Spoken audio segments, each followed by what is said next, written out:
So hello guys, कैसे हैं आप सभी।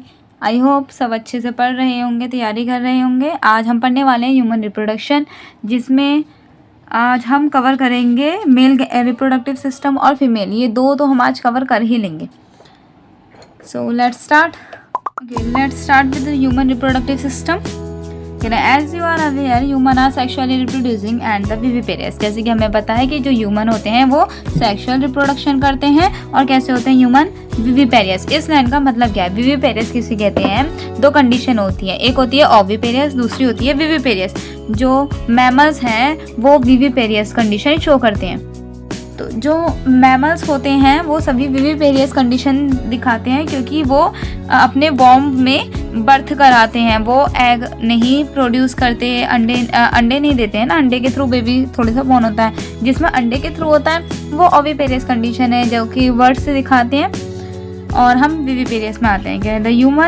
The reproductive event in human include formation of gamete. Reproduction कैसे होता है? जब गैमेट का फॉर्मेशन होता है। मेल में मेल गैमेट बनेगा और फीमेल में फीमेल गैमेट का फॉर्मेशन होगा। स्पर्म इन मेल में क्या बनता है? गैमेट्स के नाम दिए। जो मेल में बनता है वो उसको स्पर्म बोलते हैं, और जो फीमेल में गैमेट बनता है उसको क्या बोलते हैं? ओवम बोलते हैं। Transfer of sperm into the female. अब आती है हाईलाइट करने वाली चीज़ें। इसको आपको हाईलाइट करना है। सबसे पहले आपको हाईलाइट करना है इंसेमिनेशन को। इंसेमिनेशन क्या होता है इसको आपको हाईलाइट कर लेना है। इंसेमिनेशन क्या होता है? Transfer of sperm into the female genital tract. Sperm का फीमेल जेनाइटल ट्रैक्ट तक पहुंचना ही इंसेमिनेशन कहलाता है। नेक्स्ट आपको हाईलाइट करना है फर्टिलाइजेशन। फर्टिलाइजेशन क्या होता है? मेल और फीमेल गैमेट का फ्यूजन ही फर्टिलाइजेशन कहलाता है। नेक्स्ट आप क्या हाईलाइट करोगे? उसके बाद लिखा है this is followed by the formation and the development of the blastocyst. Blastocyst कौन सी कंडीशन है? ब्लास्टोसिस्ट कहते हैं जब जाइगोट बन जाता है मेल और फीमेल गैमेट के फ्यूजन से। जब जाइगोट बन जाता है तो उसको ही ब्लास्टोसिस्ट कंडीशन बोलते हैं। वही जाइगोट और सेल्स से मिलके ब्लास्टोसिस्ट का फॉर्मेशन कर लेता है। ठीक है। And it's attach to the, यही ब्लास्टोसिस्ट जब यूट्राइन वॉल से, यूट्रस की वॉल से अटैच्ड हो जाता है, मतलब एंडोमेट्रियम से अटैच्ड हो जाता है, तो उस कंडीशन को बोलते हैं इम्प्लांटेशन। इम्प्लांटेशन क्या होता है? ब्लास्टोसिस्ट का यूट्राइन वॉल से अटैच्ड हो जाना इम्प्लांटेशन कहलाता है। ठीक है। नेक्स्ट हम क्या हाईलाइट करेंगे? वो है गेस्टेशन। गेस्टेशन क्या होता है? वो 9 मंथ का पीरियड होता है, जिसमें क्या होता है? बेबी डेवलप हो रहा होता है, उसको गेस्टेशन फेज कहते हैं। एक और फेज इसमें है, वो है पार्चुरेशन। पार्चुरेशन क्या होता है? पार्चुरेशन पीरियड वो पीरियड होता है जब बेबी की डिलीवरी होनी होती है, तो delivery of the baby is called parturition. ये पार्चुरेशन है। नेक्स्ट हम देखते हैं हमें क्या हाईलाइट करना है। You have learn that that reproductive event occur after puberty. Reproductive event कब होती है? ये सब प्यूबर्टी के बाद होता है। There are remarkable difference between the reproductive event in the male and the female. For example, sperm formation continue even in old man. जो स्पर्म का फॉर्मेशन होता है वो कंटिन्यूस चलता रहता है बुढ़ापे तक, जब तक ओल्ड नहीं हो जाते। But formation of ovum cease in women around the as of 50। लेकिन 45 से जो 50 की एज होती है उसमें ओवम का फॉर्मेशन होना क्या हो जाता है? बंद हो जाता है। Let us examine the male and the female reproductive system. So let's continue with the mail reproductive system. कह रहे हैं the mail reproductive system is located in the pelvis region. Pelvis region में होता है ये। It include a pair of testis, जिसमें क्या आता है? टेस्टीज आती हैं, एसेसरी डक्ट आती हैं, ग्लैंड्स आती है और एक्सटर्नल जेनाइटेलिया आता है। मेल रिप्रोडक्टिव सिस्टम में क्या होता है? जो प्राइमरी रिप्रोडक्टिव सिस्टम होता है उसमें आती हैं टेस्टिस मेल में, और फीमेल में तो ओवरी आती है। और मेल में टेस्टिस कितनी होती हैं? पेयर होती हैं। उसके बाद एसेसरी डक्ट, जैसे कि एब्डिडाइमस होगी, हम आगे पढ़ेंगे, वासा डिफरेंशिया, वासिफ्रेंशिया, ये सब, और ग्लैंड्स। और हम क्या पढ़ेंगे? इसके हेल्पफुल ग्लैंड्स पढ़ेंगे, जैसे कि seminal vesicle, prostate gland, bulbourethral gland और एक्सटर्नल जेनिटेलिया। ठीक है। सो नाउ आगे बढ़ते हैं। The testis are situated outside the abdominal cavity called scrotum. Scrotum क्या होता है? स्क्रोटम वो पार्ट है जिसके बाहर टेस्टिस अटैच्ड होती है। जैसे कि यह है टेस्टिस, ये टेस्टिस है, और ये कहाँ है, ये है स्क्रोटम के अंदर। ये जो पाउच है इसको क्या नाम दिया गया है, इसको बोला गया है scrotum. The scrotum help in maintain the low temperature. Scrotum का काम क्या है, यही इसी को हाईलाइट कर देंगे हम कि जो स्क्रोटम में क्यों होती हैं, आउटसाइड द बॉडी क्यों होती है टेस्टिस, क्योंकि टेम्परेचर मेंटेन रहे। टेम्परेचर कम चाहिए, लो टेम्परेचर चाहिए। कितना कम चाहिए टेम्परेचर, 2 से 2.5 डिग्री सेल्सियस टेम्परेचर कम चाहिए होता है, इसलिए वो स्क्रोटम में होती हैं। यही रीज़न है। Lower than the normal internal body, normal body temperature से 2 से 2.25 डिग्री सेल्सियस कम चाहिए, इसलिए वो स्क्रोटम में होती है, आउटसाइड द बॉडी होती है। नेसेसरी फॉर द स्पर्म, यही स्पर्मेटोजेनेसिस कराने में हेल्प करता है, कम टेम्परेचर। इन एडल्ट, अब बात आती है बड़ों की। In adult each testis is oval in shape. बड़ों, जब जो एडल्ट होते हैं उनमें टेस्टिस कैसी होती है, ओवल होती है, विद अ लेंथ ऑफ, जिसकी लेंथ कितनी होती है 4 to 5, और विड्थ कितनी होती है 2 से 3 centimetre. The testis is covered bye dense covering, और इसकी जो टेस्टिस है ये कवर होती है कवरिंग से। ईच टेस्टिस हैज़ अबाउट, और हर एक टेस्टिस में 250 कंपार्टमेंट होते हैं, जिसको हम क्या बोलते हैं, जिसको हम बोलते हैं टेस्टिकुलर लोब्यूल्स बोलते हैं। इन्हीं टेस्टिकुलर लोब्यूल्स के अंदर क्या देखने को मिलता है, इन्हीं टेस्टिकुलर लोब्यूल्स के अंदर हमें सेमिनिफेरियस ट्यूब्यूल्स देखने को मिलते हैं। और यही सेमिनिफेरियस ट्यूब्यूल्स जो होती हैं ये क्या कराते हैं, इनके पास 2 टाइप की सेल होती हैं। पहली सेल का नाम क्या है, मेल जर्म सेल, और दूसरी सेल का नाम क्या है, सर्टोली सेल। ठीक है, जो मेल जर्म सेल होती है इसको हम स्पर्मेटोगोनिया भी बोलते हैं। ये क्या कराती है, ये स्पर्म का फॉर्मेशन कराएगी। जो मेल जर्म सेल है वो स्पर्म का फॉर्मेशन कराएगी, वहीं जो सर्टोली सेल होती है वो नरिशमेंट प्रोवाइड करती है, हेल्प करती है। मेल जर्म सेल क्या कराएगी, स्पर्मेटोजेनेसिस कराएगी, स्पर्मेटोगोनिया भी बोलते हैं इसको, और वहीं सर्टोली सेल क्या करेगी, वो न्यूट्रिशन प्रोवाइड करेगी। ठीक है ना, वो न्यूट्रिशन प्रोवाइड करती है। और ये बात लिखी भी आगे, the male germ cell undergo meiotic division, ये म्योटिक डिवीजन कराती है, finally leading to sperm formation. यही क्या कराएगी, जो मेल जर्म सेल है वो क्या कराएगी, वो स्पर्म का फॉर्मेशन कराएगी। ये पूछा जाता है कौन सी वाली सेल स्पर्म का फॉर्मेशन कराती है। वाइल द सर्टोली सेल, जो सर्टोली सेल होती है वो क्या करेगी, वो न्यूट्रिशन प्रोवाइड करेगी, किसको, मेल जर्म सेल को वो न्यूट्रिशन देगी। The region outside the seminiferous tubule, जो सेमिनिफेरियस ट्यूब्यूल का जो बाहर का रीजन होता है उसको इंटरस्टिशियल स्पेस बोलते हैं। ठीक है, इंटरस्टिशियल स्पेस में कौन सी सेल देखने को मिल रही है, इंटरस्टिशियल स्पेस में देखने को मिलती है इंटरस्टिशियल सेल, जिसको हम क्या बोलते हैं, लीडिंग सेल भी बोलते हैं। लीडिंग सेल का क्या काम है, लीडिंग सेल जो है वो टेस्टोस्टेरोन, जिसको हम एंड्रोजन भी बोलते हैं, उसका सिक्रेशन कराएगी। जो हमारे पास इंटरस्टिशियल सेल है, मतलब जो हमारे पास लीडिंग सेल है वो क्या कराएगी, वो एंड्रोजन का फॉर्मेशन कराएगी, हार्मोन का, जिससे हार्मोनल चेंजेस देखने को मिलेंगे। टेस्टोस्टेरोन का काम क्या है, हार्मोनल चेंजेस कराना इन मेल।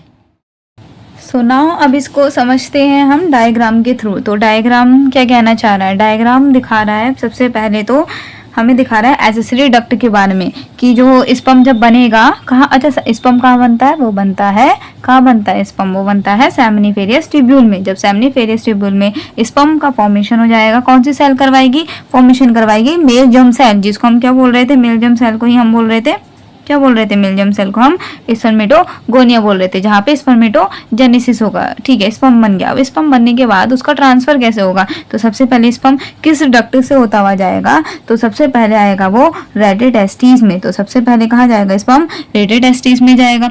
रेडिटेस्टिस के बाद स्पर्म कहाँ जाएगा, वो जाएगा वासा एफ्रेंशिया में। ठीक है ना, वासा एफ्रेंशिया में जाएगा, जहाँ पर वासा एफ्रेंशिया में क्या होते हैं 10 से 20 एक्सटर्नल ट्यूब्यूल पाए जाते हैं, जहाँ पे वासा एफ्रेंशिया में क्या होते हैं 10 से 20 एक्सटर्नल ट्यूब्यूल्स हैं। ठीक है, वासा एफ्रेंशिया में चला गया। वासा एफ्रेंशिया से होता हुआ कहाँ जाएगा स्पर्म, एब्डिडाइमस में चला जाएगा।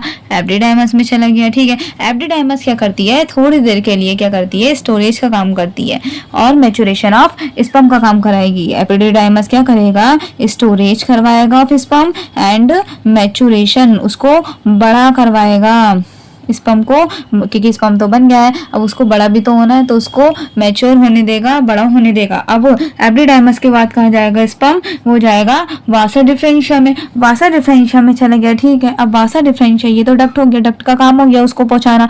अब कहाँ आएगा, अब काम है ग्लैंड्स का। ठीक है, ग्लैंड्स का। और मेल में कितनी ग्लैंड्स होती है? मेल में होती है 3 ग्लैंड्स, ठीक है, मेल में होती है 3 ग्लैंड। सबसे पहली ग्लैंड कौन सी है? सेमिनल वेसिकल है, जो कि कैसी होती है? सेमिनल वेसिकल होती है पेयर्ड।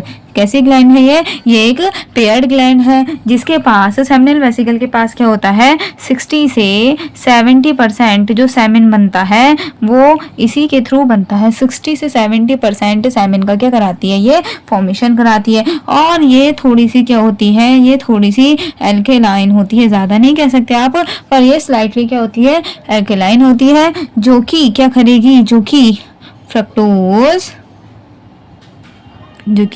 फ्रक्टोज और कैल्शियम या फिर और अलग प्रोटीन, फ्रक्टोज, कैल्शियम और भी बहुत सारे प्रोटीन का फॉर्मेशन कराती है। ये वाला काम था। तो मतलब सेमिनल वेसिकल काफ़ी ज़्यादा हेल्पफुल होती है, हेल्पफुल ग्लैंड है उसके। और कैसी होती है? पेयर्ड होती है, याद रखना है। उसके बाद क्या आती है? उसके बाद ये तो सेमिनल वेसिकल है, उसके बाद क्या हुआ? उसके बाद काम है प्रोस्टेट ग्लैंड का। प्रोस्टेट ग्लैंड आप देख रहे होगे, ये एक है। प्रोस्टेट ग्लैंड कैसी होती है? ये सिंगल है, ये अपनी लाइफ में सिंगल रहती है, सिंगल रहना पसंद है इसको।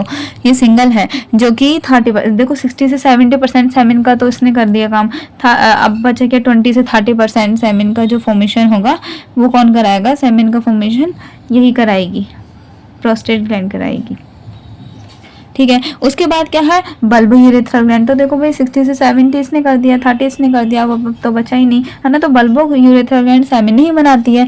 बल्बो यूरेथ्रल ग्लैंड क्या करती है? वो नरिशेस का काम करती है, क्योंकि यूरिन भी यहीं से निकल रहा है और सेमिन भी यहीं से निकलेगा, तो ये गड़बड़ हो जाएगी ना। तो उसकी एसिडिटी को कम करने का काम करेगी वो, जिससे सेमिन आराम से निकल सके। तो जो बल्बो यूरेथ्रल ग्लैंड है ये कैसी होती है? पहले तो ये आप देख रहे होगे 2 हैं, तो ये भी कैसी होती है? पेयर्ड ग्लैंड होती है। और इसी का दूसरा नाम भी होता है, बल्बो यूरेथ्रल ग्लैंड का दूसरा नाम है कूपर्स ग्लैंड। इसी को कूपर्स ग्लैंड के नाम से भी जानते हैं। 2 नाम है इसके, या तो बल्बो यूरेथ्रल ग्लैंड या फिर कूपर्स ग्लैंड भी इसको बोला जाता है, ठीक है। अब एक और हमने इसमें पढ़ा था, डायग्राम में हमने पढ़ा था, कहाँ पढ़ा था? हमने यही कहीं पढ़ा था कि इसकी जो टेस्टिस होती है, टेस्टिस में बहुत सारी क्या होती है? लेयर्स होती हैं, सराउंडेड बाय सम लेयर्स, जो उसको क्या करती है? प्रोटेक्ट करने का काम करती हैं। तो अब हम उन्हीं लेयर के बारे में बात करेंगे कि टेस्टिस की जो 3 लेयर होती हैं वो कौन सी होती हैं, ठीक है। तो ये रहा हमारा टेस्टिस, ठीक है। और ये है टेस्टिस है। तो अब हम इसकी जब लेयर की बात करते हैं तो इसकी जो आउटर लेयर होती है, उसका नाम है ट्यूनिका वेजिनैलिस। क्या नाम है? ट्यूनिका वेजिनैलिस। ये क्या होती है? ये टेस्टिस की आउटर लेयर होती है, ठीक है भाई। आउटर लेयर का नाम क्या है? ट्यूनिका वेजिनैलिस है। अब इसकी जो मिड लेयर होती है, जो बीच वाली लेयर होती है, मिड लेयर, उसका नाम क्या है? Tunica albuginea. उसका नाम क्या है? Tunica albuginea. ये कौन सी लेयर है? मिड लेयर है। वहीं इसकी एक हो गई आउटर, एक हो गई मिड, और जो इसकी इनर लेयर है, अब हम बात करेंगे इसकी इनर लेयर की। तो इसकी जो इनर लेयर होती है उसका नाम है ट्यूनिका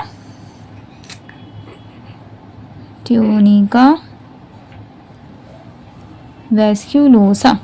जो ट्यूनिका वैस्कुलोसा होती है वो इसकी इनर लेयर होती है। 3 लेयर होती है टेस्टिस की, जो इन्होंने बोला था, जो इसको सेफ्टी प्रोवाइड करती है लेयर। तो वो लेयर ये थी, जो आउटर लेयर थी वो था ट्यूनिका वेजिनैलिस, ट्यूनिका एल्ब्यूजिनिया और ट्यूनिका वैस्कुलोसा, ठीक है। पढ़ लिया, आगे बढ़ते हैं। क्या कहना है? जो एसेसरी डक्ट होती है, एसेसरी डक्ट में क्या आती है? एसेसरी डक्ट में आती है रेडिटेस्टिस। रेडिटेस्टिस के बाद कहाँ जाएगा स्पर्म? रेडिटेस्टिस के बाद स्पर्म जाएगा वासा डिफरेंशिया के पास। वासा डिफरेंशिया के बाद जाएगा एब्डिडाइमस के पास। एब्डिडाइमस के बाद वो जाएगा वासा डिफरेंशिया के पास। स्पर्म कैसे जाएगा? पहले रेडिटेस्टिस पे, फिर उसके बाद vasa differentia, then epididymis and then vasa differentia, ठीक है। The seminiferous tubule of the testis open into the vasa differentia. जो सेमिनिफेरस ट्यूब्यूल होता है, सेमिनिफेरस ट्यूब्यूल वहाँ जहाँ पे स्पर्म बन रहा था, ठीक है, तो कहाँ ओपन होता है? वो ओपन होता है वासा डिफरेंशिया पे थ्रू द रेडिटेस्टिस। कैसे होता है? रेडिटेस्टिस के पहले तो रेडिटेस्टिस के पास जाएगा, उसी के बाद ही तो जाएगा डिफरेंशिया के पास, ठीक है। The vasa differentia leave the testis and open into epididymis. Vasa differentia के बाद वो कहाँ जाएगा, एब्डिडाइमस, तो उसी की बात कर रहे हैं। Open into epididymis located along the posterior surface of the each testis. The epididymis lead to vasa differentia. अब एब्डिडाइमस से कहाँ जाएगा, वो वासा डिफरेंशिया के पास जाएगा, जो कि जिसका काम क्या है, डिफरेंशिया का काम, that ascend to the abdomen, जो कि एब्डोमेन में पाई जाएगी, and loop over the urinary bladder. ठीक है, it receive duct from seminal vesicle. अब ये डक्ट का काम हो गया, वो क्या करेगा, अब वो सेमिनल वेसिकल खुलेगी and open into urethra as the ejaculatory duct. ठीक है, these duct store and transport the sperm from the testis to the outside. अब ये क्या करेंगे, स्पर्म को, ये सारी डक्ट यूरेथ्रा, जो ये सारी डक्ट थी, इजैकुलेटरी डक्ट ये है जो इजैकुलेट कर रही है। ठीक है, यहाँ पे जो पाई जाती है, जो इजैकुलेट करेगी, इजैकुलेटरी डक्ट है, और ये सारी डक्ट मिलके क्या करेंगी, स्पर्म को आउटसाइड, बाहर निकाल देंगे। ठीक है, the urethra originate from the urinary bladder. Urethra कहाँ होता है, यूरिनरी ब्लैडर, यहीं से यूरिन निकलता है ना, urinary bladder external through the penis of its external opening called urethral meatus. जो इसकी एक्सटर्नल ओपनिंग है उसको क्या बोल देंगे, उसको बोल रहे हैं यूरेथ्रल मीटर्स नाम देना है। ठीक है भाई, जो ठीक है, आगे बढ़ते हैं। अब आगे हम पढ़ते हैं क्या, ये हमें दिया है सेमनीफेरस ट्यूब्यूल का डायग्राम, इसको पढ़ना है, ये ज़रूरी है। सेमनीफेरस ट्यूब्यूल क्यों होता है, क्योंकि यहाँ पे बनता है स्पर्म, सो इसको पढ़ना है ज़रूरी। ठीक है, जो सेमनीफेरस ट्यूब्यूल है उसकी जो इसके दो पार्ट्स है ना, एक है इनर पार्ट जहाँ पे क्या बन रहा है, स्पर्म बन रहा है, एक है आउटर पार्ट। जो इनर पार्ट है जहाँ पे स्पर्म बन रहा है, वहाँ पे कितनी सेल्स पाई जाती हैं, इसके इनर रीजन में पाई जाती हैं 2 सेल्स।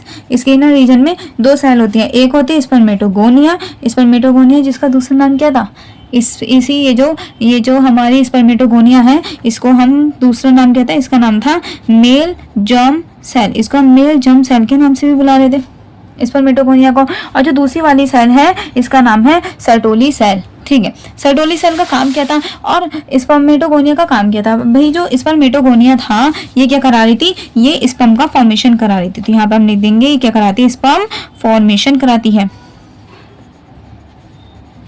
ठीक है, ये क्या कराती है, स्पर्म का फॉर्मेशन कराती है। वहीं ये जो सर्टोली सेल क्या कर रही थी, ये इसको न्यूट्रिशन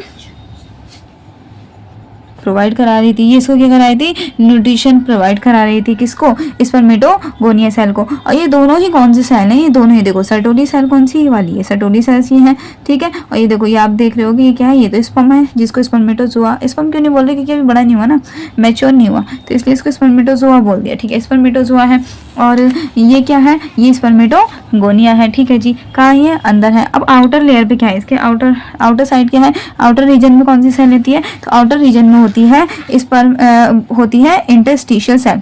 कहाँ होती है ये इंटरस्टिशियल सेल होती है इसके आउटर रीजन में। अब इंटरस्टिशियल सेल का काम क्या था, इसका काम था टेस्टोस्टेरोन को सिक्रीट कराना। टेस्टोस्टेरोन क्या कराएगा, ये क्या कराएगा, ये हार्मोन ही तो होता है, प्यूबर्टी के बाद जो सिक्रेट होने वाला हार्मोन होता है वो यही तो होता है। टेस्टोस्टेरोन का दूसरा नाम क्या है, इसी का दूसरा नाम है, इसी को बोलते हैं हम एंड्रोजन, है ना। टेस्टोस्टेरोन को ही क्या बोलेंगे, एंड्रोजन। इसी की वजह से तो दाढ़ी आती है और जो जितनी भी एक्टिविटीज़ हैं, मेल एक्टिविटीज़ होती हैं, इसी की वजह से होती है, टेस्टोस्टेरोन की वजह से। ठीक है, आगे बढ़ते हैं। The penis in the male external genitalia, it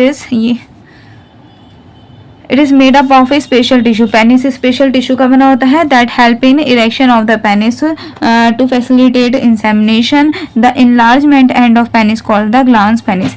ये ग्लांस पेनिस इसको बोला जा रहा है, ये यहाँ से इनलार्ज हो गया है ना ये एरिया, तो इसी को ये क्या कह रहे हैं, इसी को ये ग्लांस पेनिस बोल रहे हैं। ठीक है, ये तो हमने पढ़ लिया था। आगे बढ़ते हैं। द मेल एक्सेसरी डक्ट, वो भी हमने पढ़ ली थी। मेल एक्सेसरी डक्ट इंक्लूड करती हैं क्या क्या आती है मेल एक्सेसरी डक्ट में, glands. The male accessory duct include करती हैं, ग्लैंड्स के नाम दिए हैं, 3 ग्लैंड्स हमने पढ़ी थी।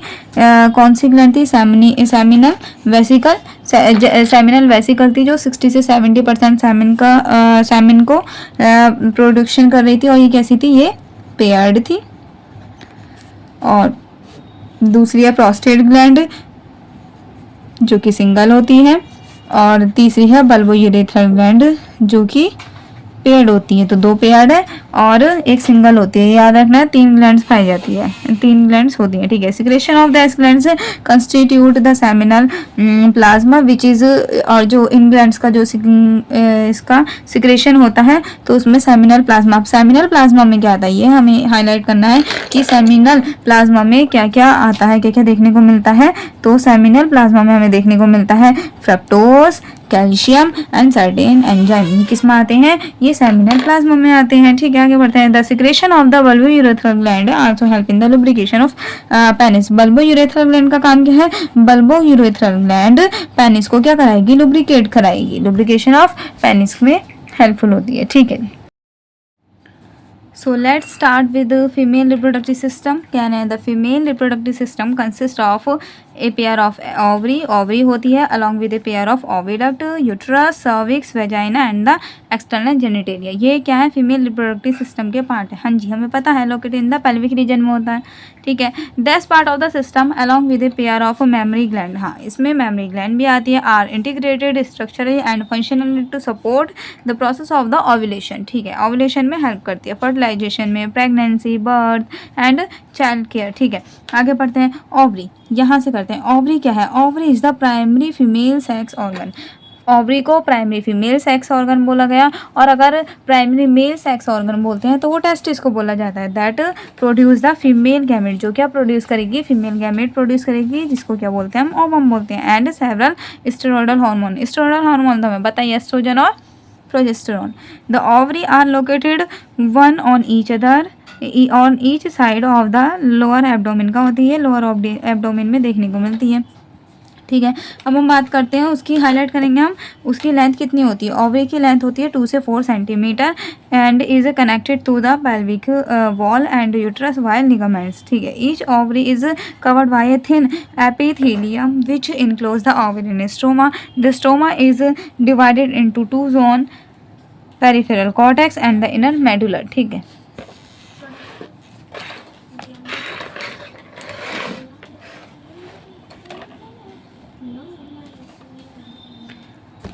ये तो एक्सटर्नल में देख लेंगे, ये इसको पढ़ते हैं पहले। ओविडक्ट क्या होता है, ओविडक्ट बोलते हैं फैलोपियन ट्यूब को। ओविडक्ट किसका नाम है, फैलोपियन ट्यूब का। पहले हम डायग्राम कर लेते हैं ना कवर, उसके बाद कर लेंगे, है ना, उसके बाद पढ़ लेंगे इसको, ठीक है। अब हम डायग्राम कवर करते हैं। तो ये क्या है, ये है हमारे पास पेयर्ड ओवरी, पेयर्ड ओवरी है। अब इन पेयर्ड ओवरी के अंदर क्या होते हैं, इसके अंदर होता है ओवम, और हर मंथ ओवम जो है, हर मंथ ओवम निकलता है ना, मेंस्ट्रुअल साइकिल के थ्रू जो है फिर वो निकाल दिया जाता है बॉडी से।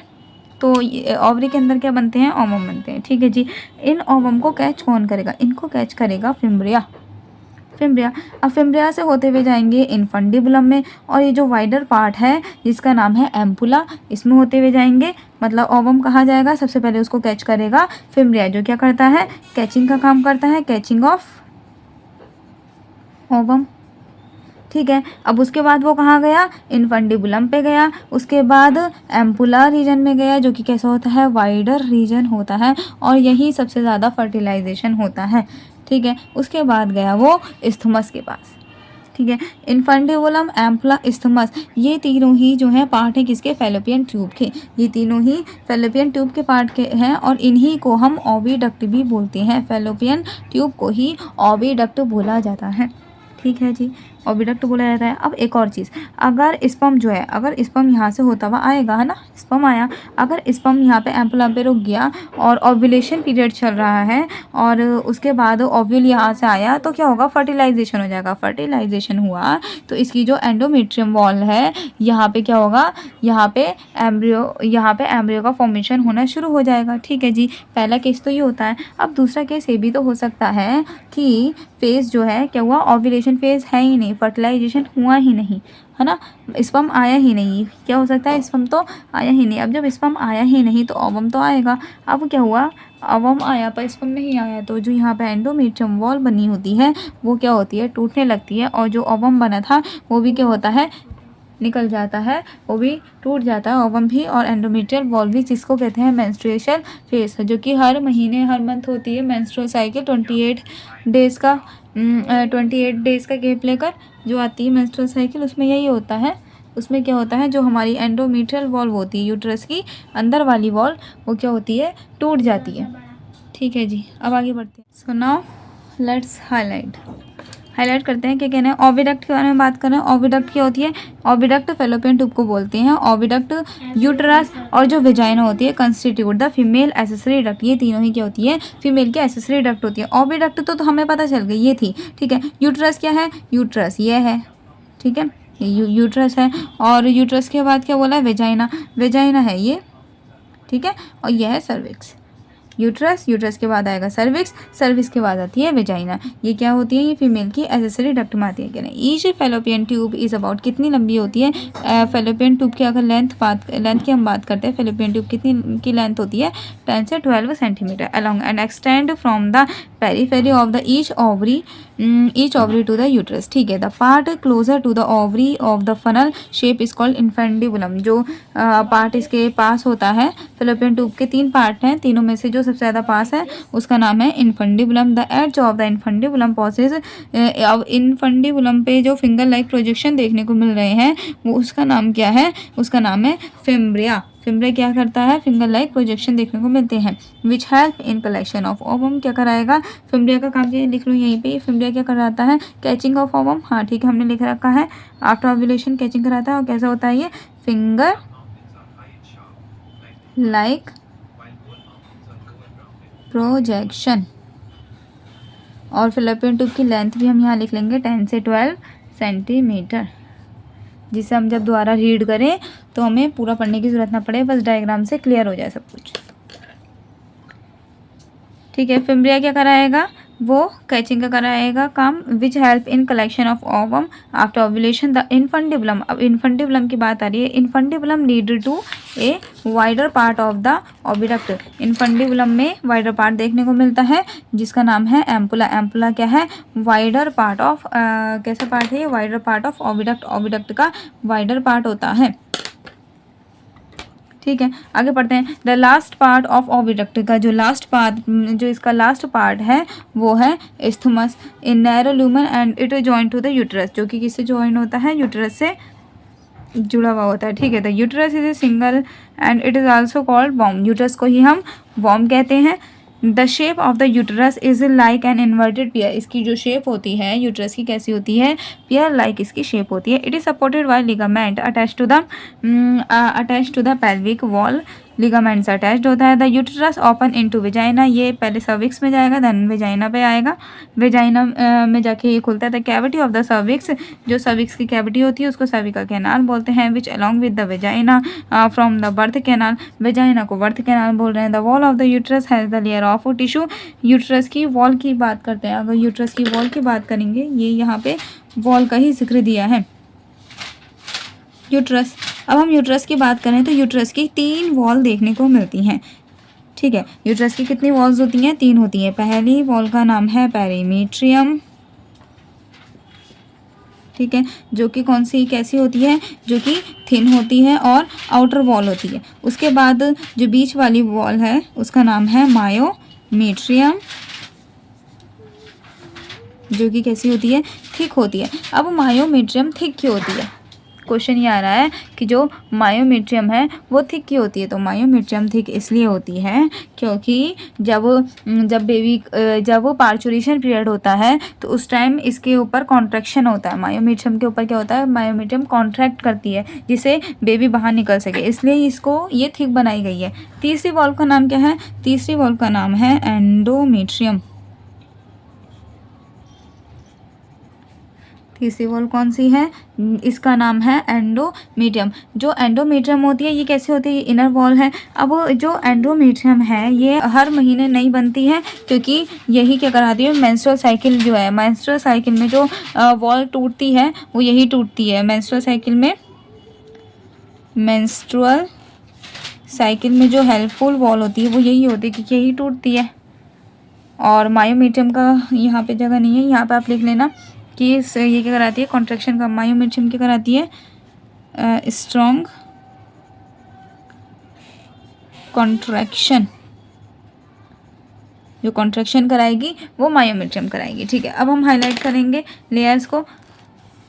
The uterus is a single and it is also called womb, ठीक है। The shape of the uterus is like an inverted pear की तरह होता है। It is supported by the ligament से सपोर्टेड होता है, attach to the pelvic region. The uterus open into vagina through a narrow cervix. The cavity of the cervix, जो cervix की cavity होती है उसको हम सर्विकल कैनाल बोलते हैं। विच along with which along with vagina from the birth canal, the wall of the uterus has 3 layer होती है। पहली लेयर कौन सी है? पहली जो आउटर लेयर है, जो इसकी आउटर लेयर है उसका नाम है पेरीमीट्रियम, उसके बाद मायोमीट्रियम, उसके बाद एंडोमीट्रियम। पेरीमीट्रियम कैसी होती है? जो पेरीमीट्रियम होती है वो थिन होती है, जो पेरीमीट्रियम है वो कैसी है? वो थिन है। और जो मायोमीट्रियम है वो कैसी है? वो थिक लेयर है। और जो एंडोमीट्रियम है उसका क्या काम है? वो मेंस्ट्रुअल साइकिल में हेल्प करती है। जो एंडोमेट्रियम है वो क्या कराएगी? वो मेंस्ट्रुअल साइकिल की प्रोसेस में हेल्पफुल होती है। और जो मायोमेट्रियम थी उसका क्या काम है? उसका काम है स्ट्रॉन्ग कॉन्ट्रैक्शन कराना। मायोमेट्रियम का काम है स्ट्रॉन्ग कॉन्ट्रैक्शन में हेल्प करना, ठीक है। आगे बढ़ते हैं। आगे क्या है? आगे है द फीमेल एक्सटर्नल जेनिटेलिया। अब एक्सटर्नल जेनिटेलिया की बात करते हैं। The female external genitalia include करता है mons pubis, labia majora, labia minora, hymen and the clitoris. इसके बारे में पढ़ना है, ठीक है। वो है पीछे के डायग्राम में। ये डायग्राम दिया है हमें फीमेल एक्सटर्नल जेनिटेलिया का, ठीक है। पढ़ते हैं क्या फीमेल एक्सटर्नल जेनिटेलिया के डायग्राम में क्या है? ये है हमारा लेबियम मेजोरा, ये है लेबियम मेजोरा, उसके बाद ये वाला उसके अंदर है लेबियम माइनोरा, ठीक है। और ये है क्लिटोरिस वाला पार्ट, इसको यूरेथ्रा बोलते हैं। और जो ये ओपनिंग दिख रही है इसका ये है वेजाइनल ओपनिंग। क्या ये? Vaginal opening. इसी वेजाइनल ओपनिंग में से क्या है अंदर? ये अंदर है वेजाइना। इस यहाँ क्या है? वेजाइना। वेजाइना के बाद आपको ये दिख रहा है ये है क्लिटोरिस, ये क्लिटोरिस वाला पार्ट है। सर्विकल कैनाल, यहाँ से सर्विकल कैनाल खुल रही है। ये है हमारा यूट्रस, जहाँ पे क्या होता है? जहाँ पर एम्ब्रियो का जहाँ पे बर्थ होता है, जहाँ पर एम्ब्रियो बन रहा होता है, यहीं फिर बड़ा हो जाता है। यहीं यहाँ इसकी 3 लेयर हैं। और ये जो थिक वाली लेयर दिख रही है ये क्या है? मायोमेट्रियम है, जो कॉन्ट्रैक्ट करती रहती है, ठीक है। आगे बढ़ते हैं। अब एनसीईआरटी हाईलाइट करते हैं। एनसीईआरटी क्या कह रही है कि the female external genitalia include कर, ये तो हमने पढ़ लिया क्या क्या आता है। तो मॉन्स प्यूबिस के बारे में पढ़ते हैं। मॉन्स प्यूबिस क्या होता है? तो मॉन्स प्यूबिस क्या है? वो कुशन लाइक पार्ट होता है स्किन का। उसके बाद क्या आता है? मॉन्स प्यूबिस के बाद क्या आता है? लेबियम मेजोरा आता है। लेबियम मेजोरा कैसा होता है? फ्लैशी फॉल टिश्यू का बना होता है, which extend down from the mons pubis, mons pubis के नीचे होता है, and surrounded by the vaginal opening, vaginal opening से सराउंडेड होता है। उसके बाद क्या आता है? उसके बाद आता है लेबिया माइनोरा होता है उसके नीचे। Labia minora are paired fold of tissue under the labia majora, ठीक है। The opening of the vagina is often covered partially by the membrane. जो वेजाइनल ओपनिंग कवर होती है, ये वाला हमें हाईलाइट करना है। जो वेजाइनल ओपनिंग कवर होती है, पार्शियली कवर होती है, वो किसके थ्रू कवर होती है? वो कवर होती है हाइमन के थ्रू। ये कई बार क्वेश्चन पूछा जाता है कि जो वेजाइनल ओपनिंग होती है वो पार्शियली कवर किसके थ्रू होती है? वो हाइमन के थ्रू होती है। क्लिटोरिस क्या होता है? Clitoris is a tiny finger like structure होता है which lie at the upper junction of the labia minora. Labia minora के अपर जंक्शन पे होता है, अबव द यूरेथ्रल ओपनिंग के द हाइमन। अब हाइमन क्या होता है? कभी कभार जो हाइमन होता है जो स्पोर्ट्स पर्सन होते हैं उनमें वो टूट जाता है। तो आप ये नहीं कह सकते कि आप ऐसा एक फैक्ट है, कहते हैं कि द प्रेजेंस ऑफ या फिर absence of hymen is a reliable indicator of virginity. आप नहीं कह सकते कि अगर हाइमन टूट गया है तो फीमेल वर्जिन है या नहीं, तो ये आप पता नहीं लगा सकते। यही बात बोली जा रही है। The clitoris is a tiny finger-like structure which lie at the upper junction of 2 labia minora above the urethral opening. The hymen often torn during the first coitus. वैसे तो hymen फर्स्ट कोइटस में ही torn हो जाता है, जो first intercourse होता है उसमें ही वो टूट जाता है। However it can also be torn, वो और कैसे टूट सकता है? सडन फॉल हो गया, insertion of vaginal tampon, active participate in sports, जो स्पोर्ट्स में होते हैं, या फिर हॉर्स बैक राइडिंग जो होती है, साइकिलिंग, इनमें भी टूट जाता है। सिर्फ हाइमन के थ्रू आप वर्जिनिटी का पता नहीं लगा सकते, ठीक है। आगे बढ़ते हैं। आगे हमें डायग्राम दिया है, ये डायग्राम है हमारा मेमरी ग्लैंड का, ठीक है। मेमरी ग्लैंड से क्वेश्चन क्या बनता है? मेमरी ग्लैंड से क्वेश्चन बनता है ट्रांसफ़र ऑफ, जो मिल्क का ट्रांसफ़र होता है ना, वो किस डक्ट से किस डक्ट में होता है, उससे क्वेश्चन बनता है। सबसे पहले ये क्या है, ये तो है फैट। अब हम बात करते हैं मेमोरी लोब। तो टोटल कितने मेमोरी लोब होते हैं फीमेल में, तो वो होते हैं एक ग्लैंड में कितने लोब होते हैं, 15 से 20 लोब देखने को मिलते हैं, ठीक है। और इन्हीं लोब में क्या हो रहा है, इन्हीं लोब को आप देखोगे तो इन्हीं में क्या होता है, मिल्क का सिक्रेशन होता है, ठीक है। अब यही लोब क्या होते हैं, मिलके आप देख लो ये लोब कैसे लग रहे हैं, कैसे लग रहे हैं, ये एल्विलाई जैसे लग रहे हैं, जो हमने लंग्स में एल्विलाई होती है ना, उनके जैसे ही लग रहे हैं ये लोब। यहाँ पे क्या होगा, मिल्क का फॉर्मेशन होगा, ठीक है। अब यही लोब मिलके क्या बना लेंगे, मेमोरी एल्वियोलस बना लेंगे, ठीक है। मेमोरी एल्वियोलस का ही दूसरा नाम क्या है, इन्हीं मेमोरी एल्वियोलस को हम क्या बोलते हैं, मेमोरी ट्यूब्यूल्स बोलते हैं। इन्हीं एल्वियोलस को मेमोरी ट्यूब्यूल्स का भी बोला जाता है। उसके बाद मेमोरी डक्ट आता है। मेमोरी डक्ट के बाद मिल्क कहाँ जाता है, एम्पुला रीजन पे। आप देख रहे होगे ये मेमोरी डक्ट है, और यही मेमोरी डक्ट क्या होके चौड़ी होके क्या बना रही है, एम्पुला रीजन बना रही है। अब यही एम्पुला के बाद क्या आती है, यही एम्पुला जॉइन होके क्या बना लेती हैं, लैक्टिफेरियस डक्ट बना लेती हैं। उसके बाद निपल के थ्रू मिल्क सिक्रेट हो जाता है, ठीक है। ये हमें पता चल गया मेमोरी ग्लैंड कैसे वर्क करती है। अब इसी को हम क्या करेंगे, अब हम इसको करेंगे हाईलाइट।